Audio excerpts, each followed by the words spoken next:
পৃথিবীতে এমন একটি জায়গা রয়েছে যেখানে পাখিরা এসে প্রাণ বিসর্জন দেয় বা আত্মহত্যা করে।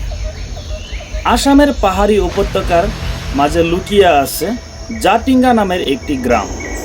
প্রতি বছর সেপ্টেম্বর ও অক্টোবরের অমাবস্যার রাতে ঘন কুয়াশায় যখন চারপাশ ঢেকে যায়, তখন কোনো এক অজানা আকর্ষণে ঝাঁকে ঝাঁকে পাখিরা আকাশ থেকে আছড়ে পড়ে মাটিতে।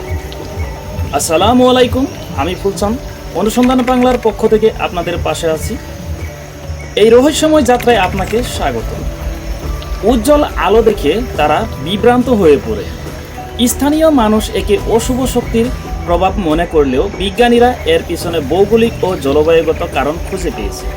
তারা মনে করেন আলো বাতাসের তীব্রতায় পাখিদের দিক বিভ্রান্ত করে তোলে।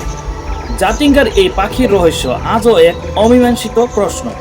আপনি কি এই রহস্যের গভীরে প্রবেশ করতে প্রস্তুত? এমন আরও রহস্যময় ও অনুসন্ধানী ভিডিও দেখতে চাইলে অনুসন্ধান বাংলায় চোখ রাখুন এবং আমাদের পাশে থাকুন। আমি বিদায় নিচ্ছি ফুলচাঁদ আপনাদের মাঝে থেকে। আসসালামু আলাইকুম।